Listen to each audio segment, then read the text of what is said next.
Welcome back. You're listening to KPBS Midday Edition. I'm Jade Hindmon. Today's Midday Movies hits the red carpet for an Oscar edition.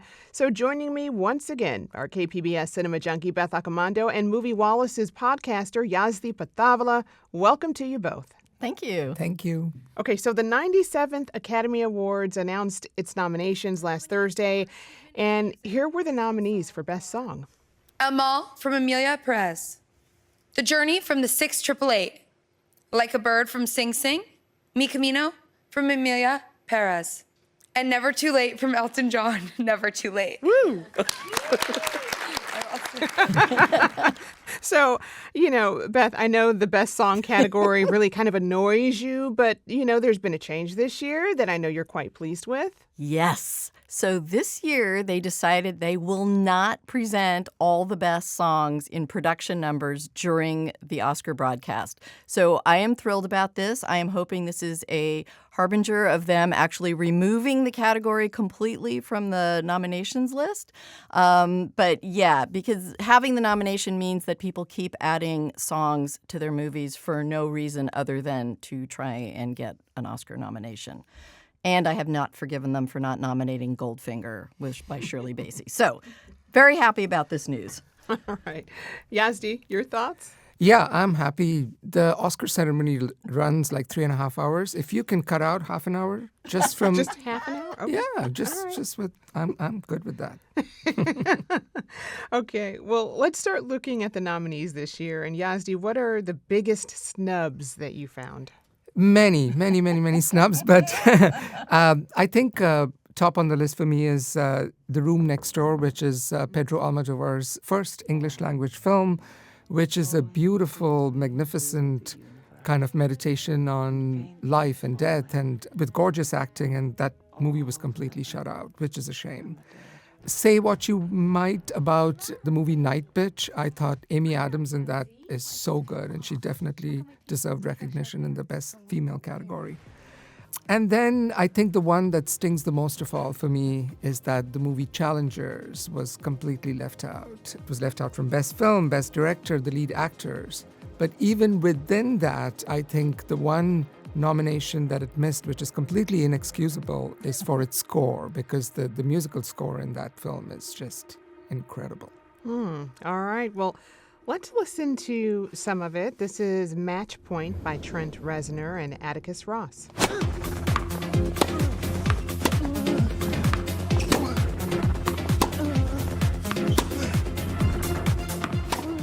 Well, it's got a lot of energy for sure. Beth, the score is the only thing you like about the film, though.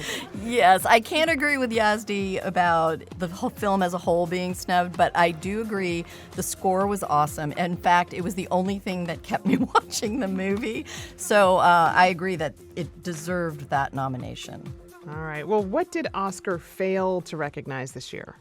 All right, I'm going to say this even though it may not be a popular thing, but Megalopolis, I'm sorry, I know it was kind of a glorious mess and it was flawed, but the craft categories, the production design, the costume design, hair and makeup, I mean, all of those things were just spectacular. And I feel like it should have gotten something in one of those categories, but I do feel that Hollywood was prejudiced against it. I think they didn't like the fact that Coppola made this film completely outside the Hollywood studio system, and this is kind of their way of punishing him for that. Another one that I feel got overlooked unfairly is Blitz, and this is from the British director Steve McQueen. And this so captured what it must have felt like to be in the Blitz in London during the war. The soundscape on this was amazing, the performances, the young kid. I really felt it should have gotten something else. I'll also quickly mention Last Showgirl, which the actresses in that, Pamela Anderson and Jamie Lee Curtis, unfairly overlooked. But I think the snub that hurts the most or stings the most is Clarence Macklin. So he is part of the RTA, which is this rehabilitation through the arts. He was in the film Sing Sing, playing a character much like himself. And, his whole life represents this healing through the arts, this rehabilitation through the arts. And his performance was just spectacular. And when he reads Shakespeare, you just want to see him do a whole performance. When we are born, we cry because we're born to a stage of fools. And I said, yo, whoever wrote this, man, had to did it big before, you know? So I really feel like that was something unfairly overlooked.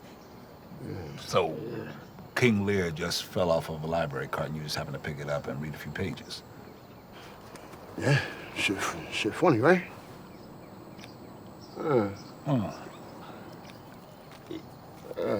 We'll be in touch.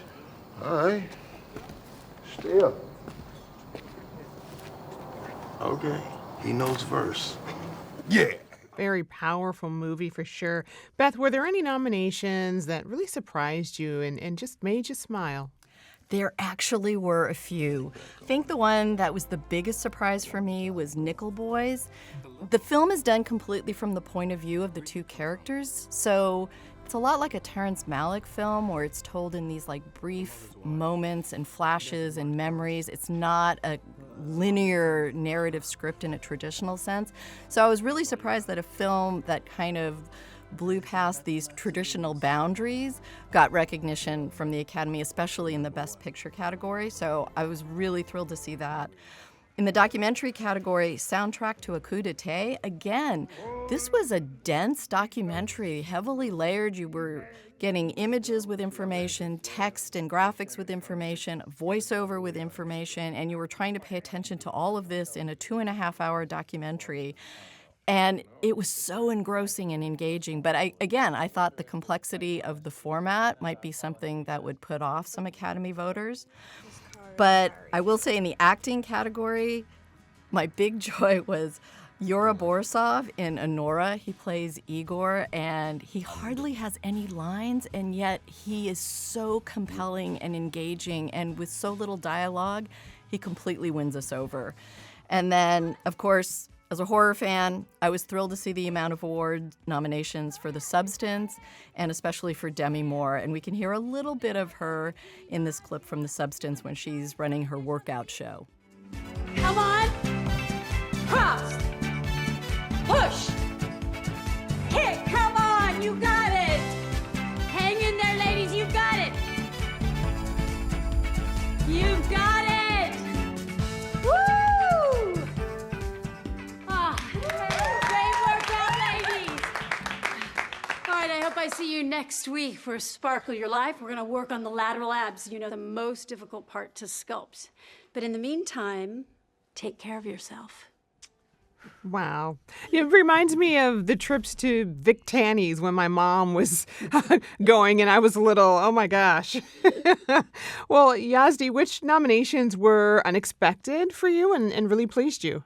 Yeah, so first of all, I would agree with Beth on the Yura Borisov nomination on Honora. He's a pretty famous actor in Russia, but not well-known stateside at all. And he's kind of the movie's secret weapon. You don't really realize how important his character is until that character develops. And so I'm so glad that he got the recognition.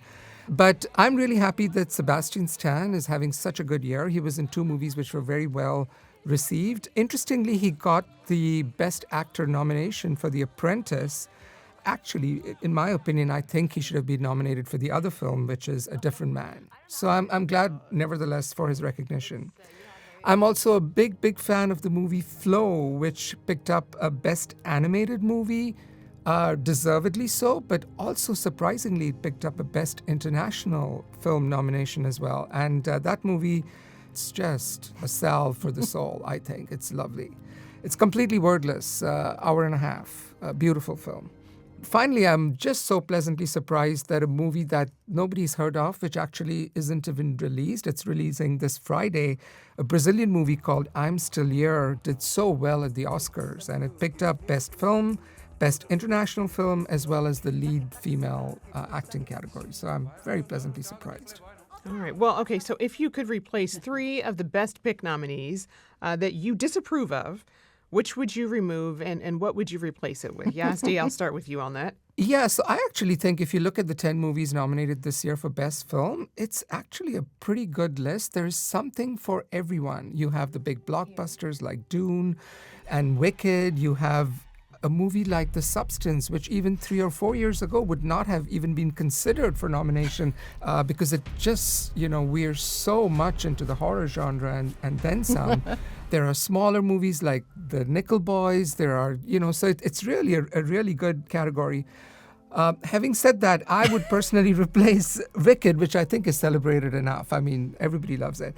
I would replace that. Not everybody. Well, yeah. So I would replace Wicked with Challengers. Again, I've spoken about this movie before. Unlike Beth, I really love it. It's sexy and it's original and it's unpredictable and it's just these three characters literally bumping against each other. Love that. I would also replace Emilia Perez with the movie that Beth talked about just a few minutes ago, which is Sing Sing. I think Sing Sing is such a beautiful, heartfelt movie.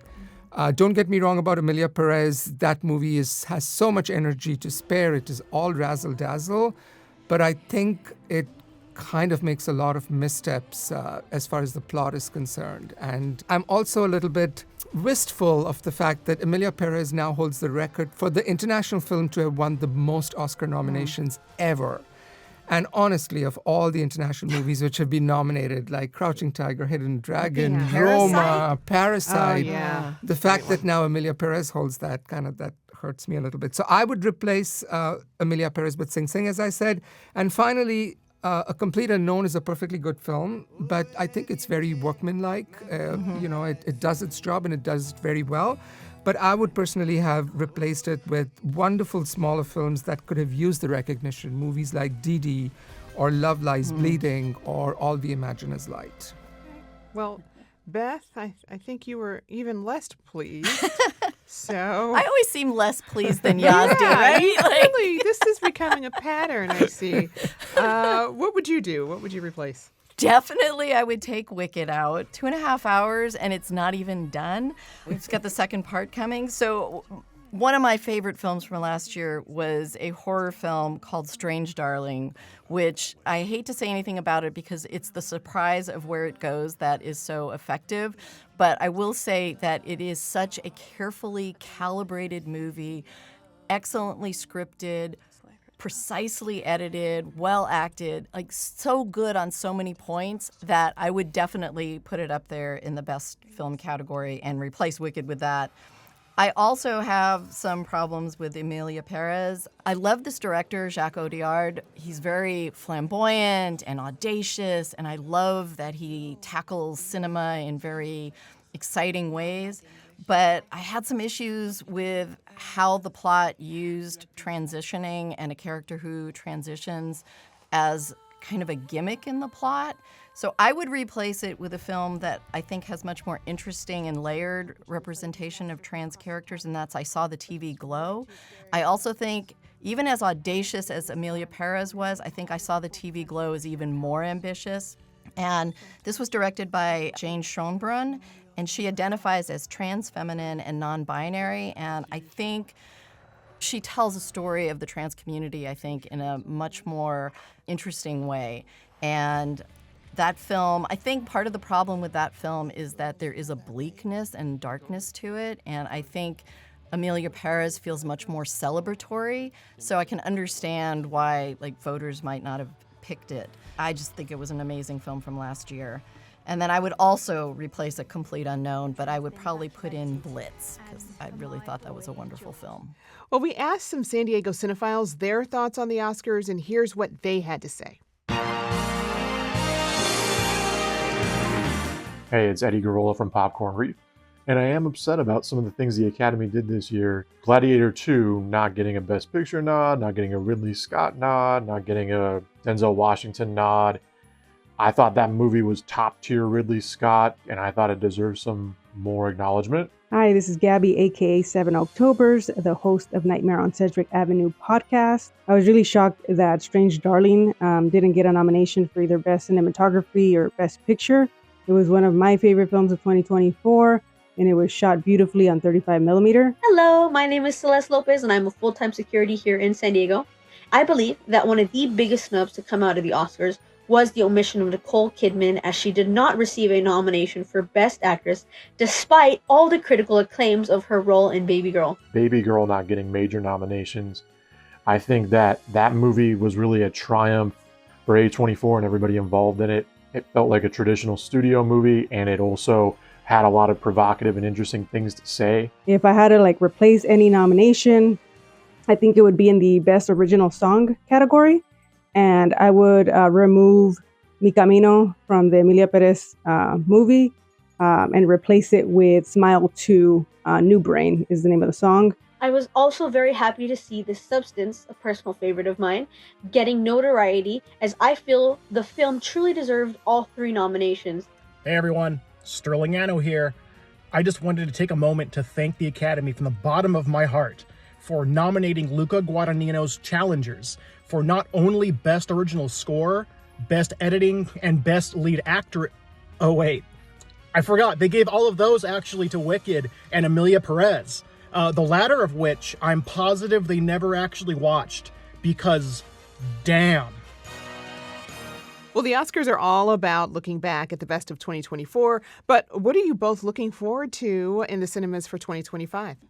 Yeah, so Jade, 2025 could shape up to be a great year for cinema with so many wonderful big-name filmmakers releasing films this year. Chloe Zhao has a new movie out, Paul Thomas Anderson, Darren Aronofsky, Steven Soderbergh, David Cronenberg, Yorgos Lanthimos, Edward Berger, Wes Anderson. Stop trying to sneak more things in.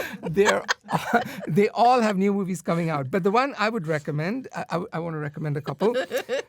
One is a movie called Materialists, which is the latest film from Celine Song, who made Past Lives a year ago, and I just love that movie. Yeah. This movie has an amazing cast. It has Pedro Pascal, Dakota Johnson, and Chris Evans, and it's shot in New York. And if it's half as good as Past Lives, it'll be great. And then Bong Joon-ho, who has been quiet since Parasite, swept the Oscar several years ago, finally has a new movie coming out actually very, very soon, in a couple of weeks, and it's called Mickey 17, and it's sci-fi and set in the future, and I cannot wait. There really was an unknown virus in the air. Lethal one. See you tomorrow. I'm not going to go through as many films as Yazdi did, but I am really looking forward to Guillermo del Toro's take on Frankenstein. And surprisingly, Edgar Wright is doing a remake of The Running Man. So I love Edgar Wright. He has done no wrong so far for me. So even though The Running Man was not something on my checklist of what I wanted to see, I will go out and see that. And the trailer for Superman actually kind of got me interested. Of course, they did end with a dog, and so that's always a good way to win my heart. 2 kind of horror-themed films that I'm really looking forward to are The Rule of Jenny Penn, which has Jeffrey Rush and John Lithgow and a creepy doll in an old people's home. And I love the fact that they're highlighting more older actors. Thelma we had recently. I don't think I can include The Substance in this because Demi Moore had a lot more energy than some of these characters. But I love the fact they're setting a horror film. It's kind of like Bubba Hotep was set in a rest home. So I'm looking forward to that. The doll is creepy. And then I'm also really looking forward to Ryan Coogler's vampire tale called Sinners. And this stars Michael B. Jordan. And here's a little taste of it, a little blood-sucking taste. I've been all over this world. I seen men die in ways I ain't even know was possible. Love you, brother. Be careful. I will. All right. Well, I want to thank KPBS Cinema Junkie Beth Accomando and Moviewallas podcaster Yazdi Pithavala. The 97th Academy Awards will be broadcast on Sunday, March 2nd. You can find the complete list of nominees as well as more information on our weekend recommendations at kpbs.org. Thanks so much for joining us. Thank you. Thank you.